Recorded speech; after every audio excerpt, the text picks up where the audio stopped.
Ке го отвориме овој денешен брифинг со темата говорна омраза. На линија ја имам Уранија Пировска од Хелсиншкиот комитет, кој вчера поднесе кривична пријава против академик Катица Ќулавкова за нејзин став искажан на Фејсбук, конкретно цената на животот, на соживотот ја плаќаме со животот. Добро утро, господја Пировска. Добро утро. Да почнеме со вчерашната тужба. Какви се вашите очекувања од обвинителството со оглед на тоа дека се работи за академик? Тоа беше статус на Твитер, кој што подоцна беше избришан од страна на академик Ќулавкова. Фактот дека е академик е уште поголема причина за тоа да ние поднесеме кривична пријава, со оглед на тоа дека изјавите токму од јавните личности и особено личностите кои што се на некој начин се наоѓаат во сферата на образованието, како што тоа е академик Ќулавкова, сносат уште поголема одговорност. Судот во Страсбург во своите пресуди особено тоа го потенцира дека сите јавни личности треба да имаат одговорност кон тоа што го зборуваат, кон тоа што представува нивни став или изјава. Ние се наоѓаме во многу специфична ситуација. Уште од самиот почеток на кризата се соочуваме со зголемен број на случаи на говор на омраза, кои што на почеток беа насочени кон заразените од COVID-19. Ако се сеќавате, имаше барања да се објавуваат листи со имиња, на што ние категорично се спротивставивме, со оглед на тоа дека таквите постапки водат кон стигматизација и дискриминација на луѓето кои што се заразени од COVID-19. За потоа да речам дебата, односно тој говор на омраза биде се повеќе насочен на етничка припадност, со оглед на тоа дека се објавува информации дека одредени територии, особено во Скопје, се повеќе подложни на, да речем, на ширење на вирусот, и тоа повеќе општини каде што преовладува албанската етничка заедница. Со оглед на тоа, таквиот искажен став на академик Ќулавкова на Твитер навистина можеше да доведе до разгорување на националистичките страсти, што е многу опасно за земја каква што е Македонија, мултиетничка, мултикултурна, мултиконфесионална. Сметаме дека навистина многу треба да се внимава во периодот во кој што се наоѓаме. Навистина станува збор за еден период во кој што сите се чувствуваат особено ранливо, владее хистерија, владее паниката, зголемениот број на заразени, и таквите изјави навистина може да придонесат само кон влошување на ситуацијата, и да не заборавиме дека се наоѓаме во предизборен период, кога секогаш се забележува зголемување на бројот на случаите на говор на омраза. Што се однесува до обвинителството, чисто заради информирање на јавноста, ние не можеме да се пофалиме од да речем респонсивноста на обвинителството кога станува збор за нашите кривични пријави. Имено јас во текот на вчерашниот ден на нашиот Facebook профил, на нашиот сајт забележав дека многумина реагираат за нашето соопштение, за нашата кривична пријава против академик Ќулавкова, повикувајќи на тоа дека ние имаме селективен пристап, па зошто не сме поднеле кривична пријава, например кон Реисот кој што имаше случај на говор на омраза. Ние имавме поднесено кривична пријава против Реисот, но таа ни беше отфрлена од страна на обвинителството.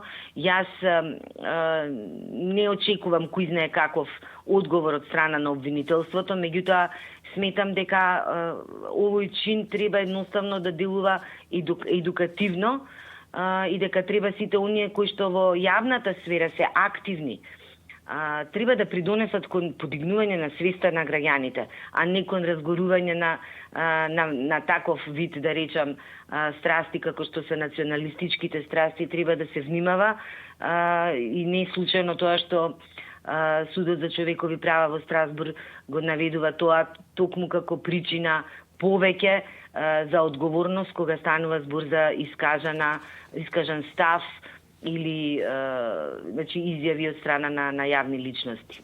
Токму кога се работи за професори, уште повеќе пак за Апсолутно, оние во Македонската академија на науките и уметностите, тежината е поголема.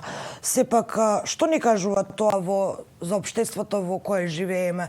Ако професори од овој ранг, еве можам да кажам дека намерно опишуваат вакви ставови, бидејќи се сомневам дека еден академик не знае што напишал со еден ваков твит или статус на Фејсбук. Што ни кажува тоа за општеството, во какво општество живееме ние, ако оние пак кои треба, еве професорите да практично да ги артикулираат ставовите, да го смируваат и обединуваат општеството, да си дозволуваат вакви искази во јавност?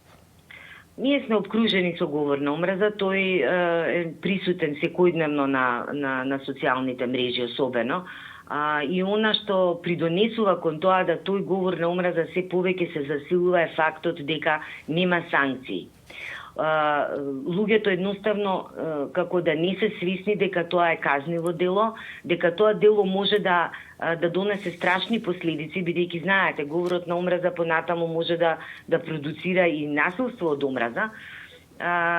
Тоа што обвинителството не постапува по кривичните пријави за говор на омраза и фактот дека во Македонија има само една пресуда за говор на омраза, едноставно води кон тоа да луѓето сметаат дека можат едноставно да го искажат својот став без оглед на тоа дали тој став изразува одредена нетрпеливост или може да придонесе кон разгорување на одредена нетрпеливост. Јас не би шпекулирала дали намерно е искажан тој став или едноставно така сметала академик Јулавкова и тоа го едноставно го искажала на Твитер, не би сакала да навлегувам во тоа, меѓутоа сметам дека никој не треба да биде недопирлив кога станува збор за ваквите казниви дела и сепак навистина е потребна една поголема агилност од страна на јавното обвинителство кога станува збор за вакви случаи и особено кога станува збор за случаи во кои што истакнати личности, професори, академици искажуваат таков еден став кој што може да има разорно дејство со оглед на тоа дека тие се луѓе кои што вршат одредено влијание врз популацијата. Спомнавте и вие пред малку дека е зголемен бројот на случаи забележани говор на омраза во изминатиот период. Според вашите извештаи во изминатите 2 месеци двојно е зголемен бројот на забележани случаи во споредба со истиот период лани. Пировска, на што се должи ова? Нели е поприродно во вакви кризни услови повеќе да сме солидарни, а помалку нетрпеливи?